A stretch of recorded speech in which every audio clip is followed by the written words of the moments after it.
Hey guys, welcome back to the channel. So it's been a good minute since I've done any projects or upgrades to the Lexus IS300 Sportcross. So the IS300 doesn't come with hood struts, so we're gonna be adding a hood strut retrofit kit today, so stay tuned.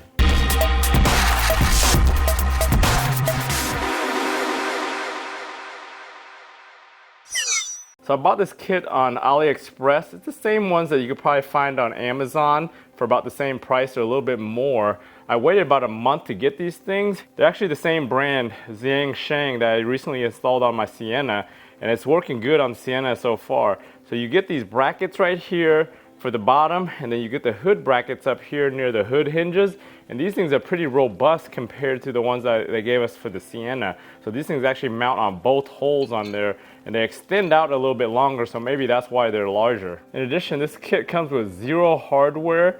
You're expected to reuse your existing hardware, which makes sense for the hood part. Down for the ones that mount to the shock tower, they actually use two of the existing 10mm that are there holding stuff already on the car. Once again, the instructions for these aren't that great. It just shows a picture of how it's supposed to be installed on one side, and it happens to be a right-hand drive car version, and it tells you that you need to cut the cowl a little bit up top for clearance. Other than that, no other instructions. All right, so looking at the brackets and everything, they don't mark them left or right or anything, so you just kind of have to look at the picture and match the sides. So it looks like it goes like this, where the ball goes towards the inside of the car and it curves inward, so we have it like that.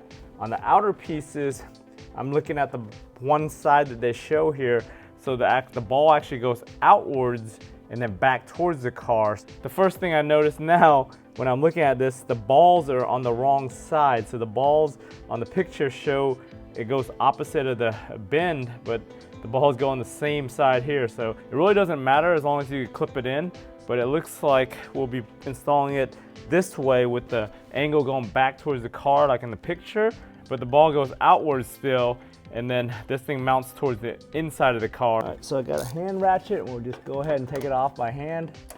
So yeah, as you start loosening it, you can already hear the thing kind of coming loose. It's gonna hold this up.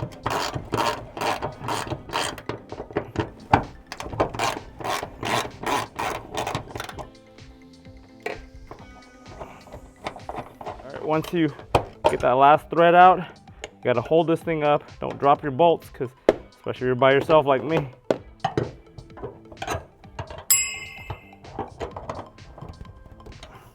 Make sure you put the bracket on the outside. Just thread it in so you, by hand, make sure you don't cross thread anything. All right, once you got the first threads in, then you can start ratcheting it on.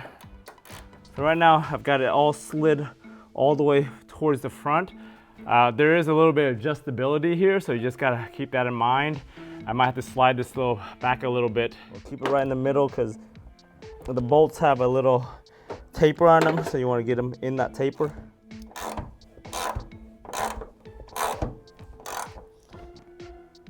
Tight. We'll go ahead, move on to this bottom part one. So once we get the top bolted down nicely, we go over here and get the screw right here. Usually there's a DRL relay right here. I removed my DRL relay because I didn't want the DRLs on this car. I just have the hole here. Grab one of my touch-up bolts that I did last year on my project there. If you haven't checked out that project, go ahead and check out one of my older videos where I powder coated everything and I changed the hardware under the hood. So just make sure we hand thread into here.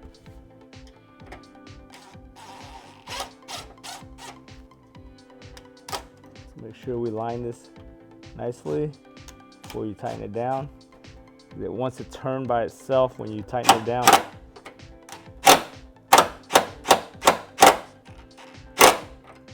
So it's in there nicely now, so we'll grab one of the struts. So this one's a little bit different than my Sienna one. The clips here are the actual C clips that go around here.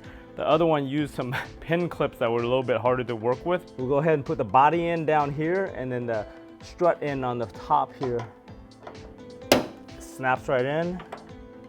So if I go up higher, that's like the maximum. So I can snap it in like that way. And you just gotta make sure your clearance up here is good.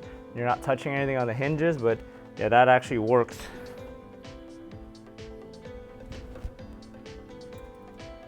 This thing actually clears the crown, which I was worried about not clearing. So right now it might touch here a little bit, but I'll see.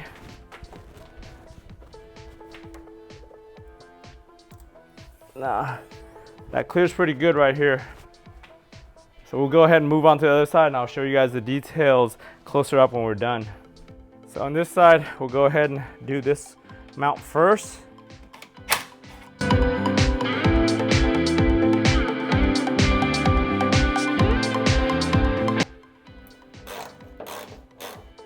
You notice I put the rod back down here just in case that side doesn't hold by itself, and then it also supports it when I unbolt these things and it doesn't tilt as much.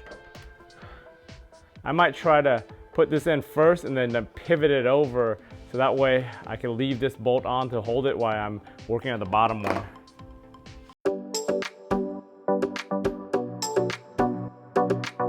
You gotta be careful with the windshield wiper tube here too, not to damage that. I want to tighten this down just enough to hold it while we take the top one out.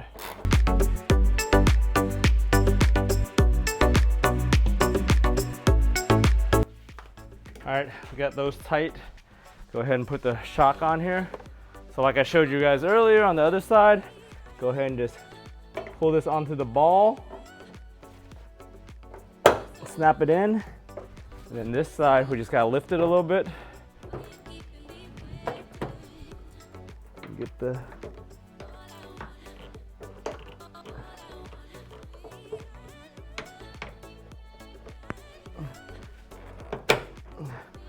all right, got that in there. So we'll test the clearance on this side.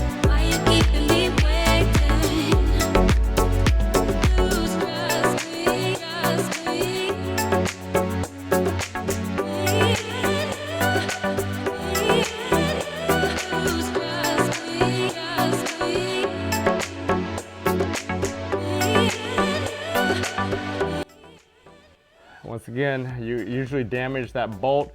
Just get some touch-up paint if you have any and just hit that up so it doesn't rust and corrode and it looks good again. Other than that, everything looks nice over here. It ended up clearing that tube just perfectly fine for the washers, so we should be good there. And everything else on this side looks like it's pretty good because we don't have much stuff over here, so we don't have to worry about clearance and everything. Zhisheng. We don't really care to advertise these too much, so I'm gonna go ahead and peel you off on both sides.